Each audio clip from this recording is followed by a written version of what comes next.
Um marido traído, uma esposa adúltera, filhos que carregam nos próprios nomes a tragédia da sua família e, pior, o Senhor Deus de todo o universo profundamente magoado por ter sido traído pelo seu próprio povo.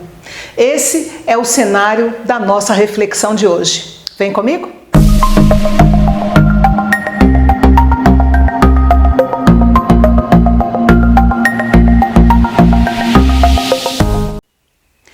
Quando nós lemos os livros proféticos, nós vemos que os profetas, às vezes, faziam coisas, no mínimo, esquisitas.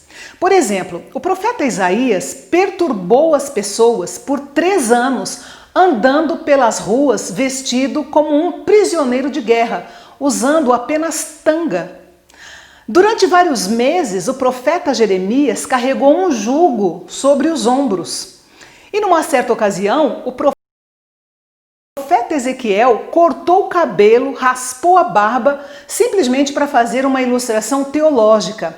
E depois que a mulher dele morreu, de repente, ele transformou aquela experiência dolorosa num sermão para o povo. Por que estes homens fizeram essas esquisitices?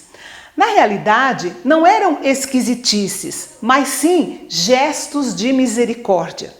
O povo de Deus havia se tornado surdo para a voz do Senhor e não se importava mais com aliança, com nada, todos aqueles acordos que haviam sido feitos na gestão de Moisés, lá no Monte Sinai.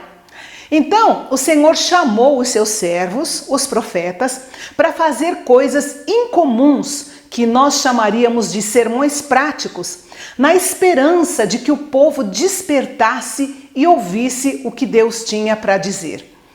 Se eles ouvissem, poderiam ser poupados da disciplina e do julgamento que Deus estava para lançar sobre eles e até sobre os seus descendentes também. Porém, nenhum profeta pregou um sermão prático mais doloroso do que o profeta Oséias, que é o profeta que nós vamos estudar hoje. Ele foi instruído a se casar com uma prostituta chamada Gomer. Ela teve 3 filhos, sendo que o profeta nem tinha certeza se era o pai das 2 últimas crianças. Então, Gomer abandonou Oséias para se juntar a um outro homem ou outros homens.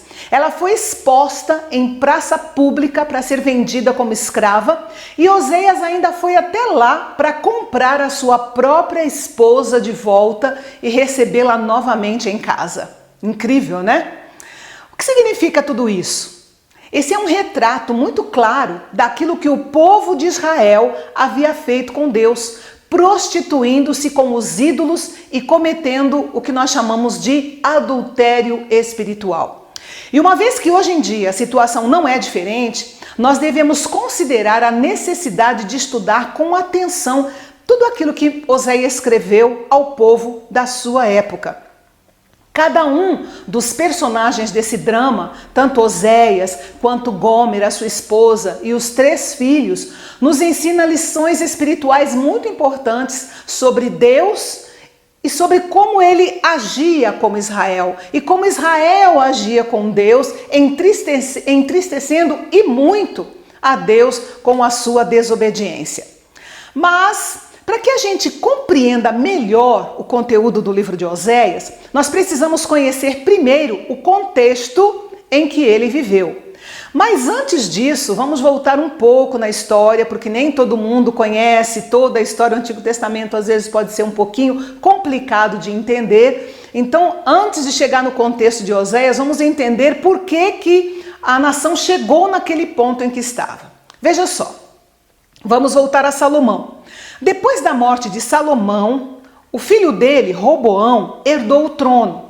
Mas como ele não se aconselhou com as pessoas certas, ele acabou provocando uma divisão no reino. Você pode ler isso em 1 Reis, capítulo 12, versículo 1 em diante, conta essa história. Agora, dá uma olhadinha nesse mapa para você visualizar isso melhor. Jeroboão ficou sendo rei das 10 tribos do norte, que ficou conhecido como Israel ou Reino do Norte, E Roboão, filho de Salomão, ficou sendo o rei de 2 tribos no sul, que ficou conhecido como Judá ou Reino do Sul.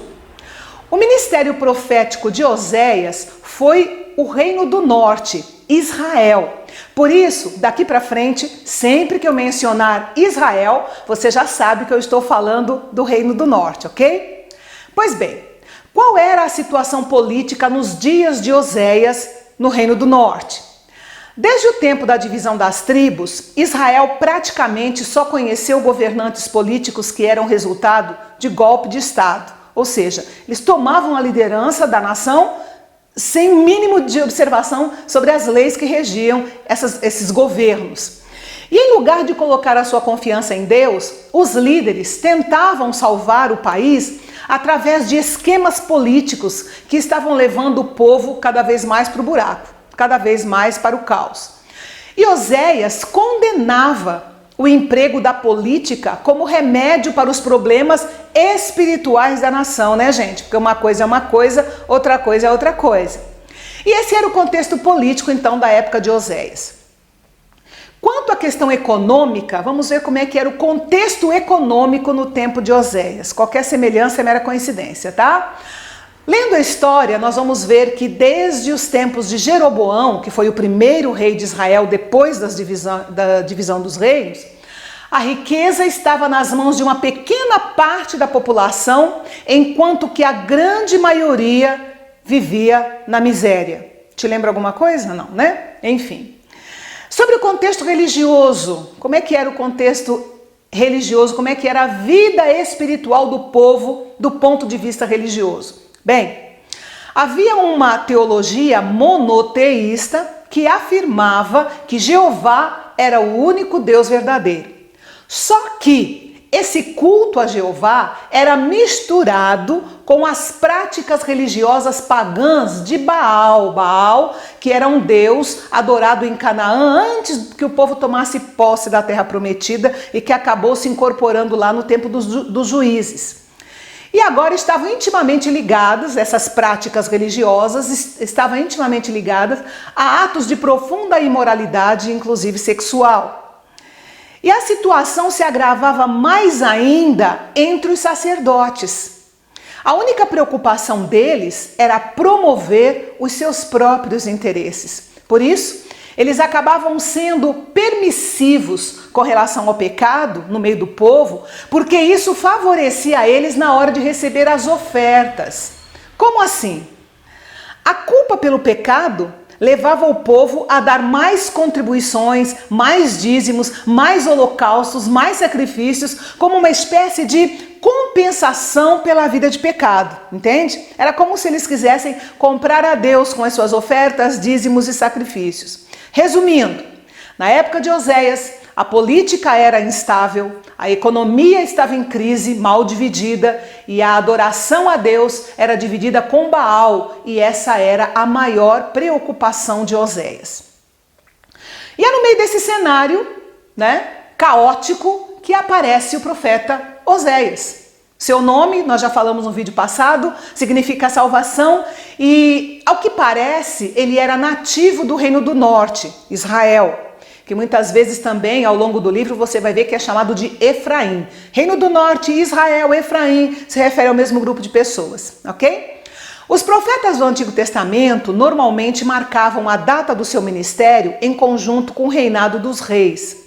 E Oséias teve um ministério bem longo, alguns dizem que foi mais de 50 anos de ministério. Ele profetizou no reinado de 5 reis, conforme nós lemos aí no primeiro versículo do seu livro.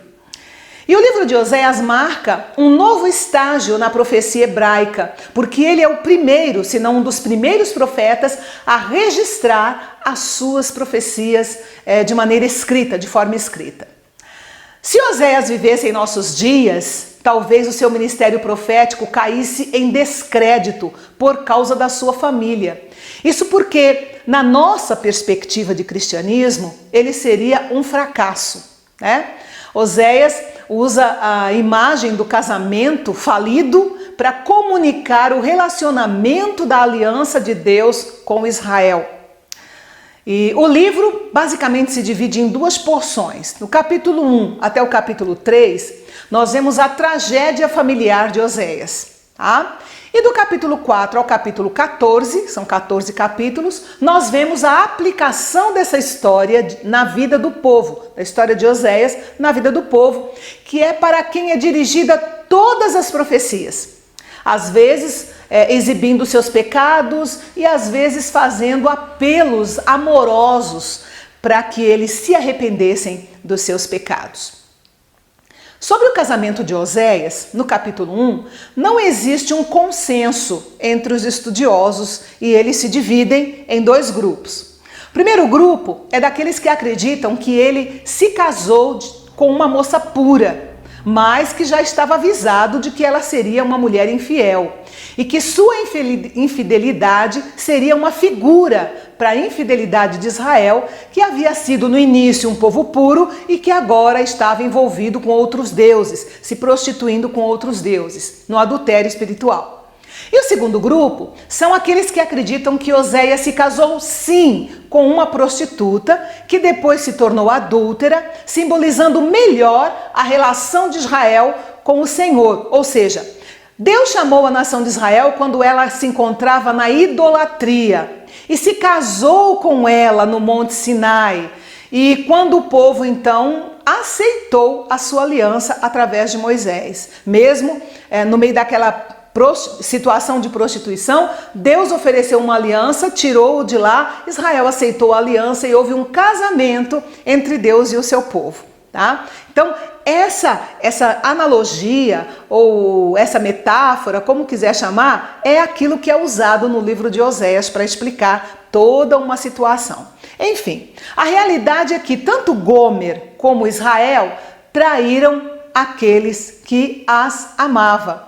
E à medida que Gomer traía Oséias, ele compreendia que havia uma profunda semelhança entre o que acontecia na sua família e o que acontecia na sociedade à sua volta, na política e na vida espiritual do povo de Israel. Ou seja, assim como ele havia amado aquela mulher, a Gomer, se dedicado a ela, havia recebido em troca a traição e o engano, da mesma forma, Deus havia sido traído pelo povo que ele havia escolhido, amado, se dedicado e que agora estava sendo infiel a ele. Como é que o povo estava sendo infiel a Deus? Como é que acontecia esse adultério espiritual? Primeiro, o povo estava se prostituindo com ídolos. Os altares idólatras e a imoralidade sexual eram vistos por toda parte. Segundo, Israel também havia se entregado aos sistemas econômicos injustos, que promoviam a exploração do próximo ou a exploração dos mais pobres. Em terceiro lugar, seria que, além disso, Israel havia trocado a sua relação com o Senhor por uma vida de promiscuidade moral, ética e espiritual das mais variadas formas.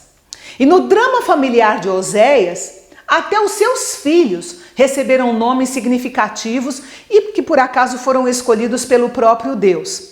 A partir do capítulo 4, versículo 1, nós lemos que Gomer dá à luz a 3 crianças. E Oséias usa essas crianças como sinais ou símbolos para declarações proféticas. Quando nasceu o primeiro filho de Oséias, o Senhor disse a Oséias que lhe desse o nome de Jezreel, como lembrança das atrocidades que haviam sido cometidas naquele lugar. A cidade ficou conhecida como a cidade da desgraça e da catástrofe. Era como você dar hoje a um filho o nome de Hiroshima ou Nagasaki, que trazem recordações tristes à nossa memória. E se você ler em 2 Reis, capítulo 9, você vai entender como Jezreel é um lugar de recordações ruins relacionadas à família do rei Acabe e a Jezabel. Depois você confere lá e você vai ver, tá? Quando Gomer deu à luz a filha, que seria a suposta filha de Oséias, capítulo 1, versículo 6, o Senhor disse a ele que colocasse o nome dela de Lo-Ruama, ou desfavorecida. Aquela que não recebe graça, seria o significado do nome dela. É como se você desse hoje para uma menina o nome de desgraçada, tá? Com isso, Deus queria dizer que não mostraria mais amor e nem perdão para com o seu povo. O fato do texto não mencionar Gomer, que Gomer, aliás, deu à luz a uma filha de Oséias, sugere que Oséias talvez não fosse o pai dessa menina, que Gomer já estaria traindo Oséias. Mas certamente Oséias não tinha certeza, senão ele já teria acabado o casamento ali mesmo, antes do nascimento da terceira criança. Então, finalmente Gomer dá à luz a outro menino, versículo 9 do capítulo 1, e o Senhor disse a Oséias que lhe desse o nome de Lo-Ami, que significa não meu povo. Significava o que isso? Que Israel não era mais povo de Deus e que ele não era mais o Deus de Israel. O nascimento e o nome desse menino reforçam a desconfiança de Oséias. Ele não era o pai dessa criança, essa criança não era sua filha. Então, os 2 primeiros versículos do capítulo 2 sugerem o rompimento do casamento de Oséias e Gomer, assim como de Deus com o seu povo. Aí olha só o que aconteceu. Gomer abandonou Oséias e se degradou, se corrompeu, se entregando ao pecado de uma forma desmedida. Você vai ler isso no capítulo 2. Acontece que naquela época a prostituta corria o risco de se tornar uma escrava. E foi exatamente o que aconteceu com Gomer. A situação dela se tornou tão degradante que ela acabou sendo exposta para venda no mercado de escravos. E aí, olha só o que Deus disse para Oséias, capítulo 3, versículo 1. Vá, trate novamente com amor sua mulher, apesar de ela ser amada por outro e ser adúltera. Ame-a como o Senhor ama os israelitas, apesar de eles se voltarem para outros deuses e de amarem os bolos sagrados de uvas passas. Depois dessa palavra, Oséias saiu para recuperar a sua esposa adúltera, mostrando para Israel que o Senhor ainda amava o seu povo, mesmo ele tendo feito coisas horrendas, servindo a outros deuses. Oséias comprou Gomer por 15 peças de prata, que era metade do valor real de um escravo, de acordo com Êxodo capítulo 21, versículo 32. E além das 15 peças de prata, deu mais 300 litros de cevada. Não era um preço alto, e isso mostra que Gomer havia sido usada, abusada e abandonada pelos seus amantes e agora estava depreciada por causa dos seus pecados. Enfim, Oséias pagou o preço e a levou de volta para casa. Gomer partiu o coração dele, mas ele fez com que isso servisse para dar ao mundo um retrato do coração de um Deus amoroso. A história narrada em Oséias traz algumas lições para os nossos dias que eu creio que são muito importantes a gente refletir. A primeira lição é que se Oséias vivesse hoje entre nós, é bem provável que ele sentisse a agonia de Deus quando visse muitos cristãos colocando as suas esperanças de um futuro melhor nos sistemas políticos do país e não nas mãos do Senhor, tá? Sabem de uma coisa? Muitas vezes os nossos deuses não são de pau, não são de pedra. Os nossos Baais são outros. E da mesma forma, deixam o Espírito de Deus com ciúmes, conforme nós lemos lá em Tiago, capítulo 4, versículo 5. A segunda lição é sobre a questão do adultério. Mesmo com toda a liberação sexual nos nossos dias, a dor da traição ainda é uma dor quase insuportável. E esse é um tipo de desgraça que pode bater na porta de qualquer um, infelizmente. Talvez, se nós estivéssemos no lugar de Oséias, acabaríamos desistindo de Deus, do nosso ministério. Sabe por quê? Porque nós insistimos em ver a nossa relação com Deus como uma relação que nos poupa de todo e qualquer tipo de infelicidade. Mas a vida de Oséias mostra que não é assim que funciona. Queridos, Em Cristo, nós temos um recurso enorme para vivermos uma vida feliz, com perspectivas que enchem o nosso coração de alegria e de esperança. Porém, nós devemos estar conscientes de que, mesmo assim, sempre correremos o risco de enfrentar algum tipo de calamidade ou algum tipo de dificuldade.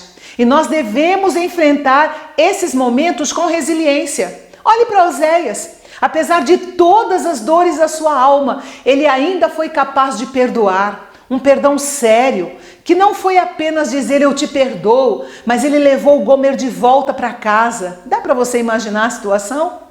É claro que a restauração total da relação de um casamento afetado pela traição tem que passar por um tempo de recuperação da confiança, que acabou sendo quebrada. Mas o interessante é que Oséias oferece aqui um perdão genuíno, com perspectivas futuras de restauração, ou seja, ele olha para frente.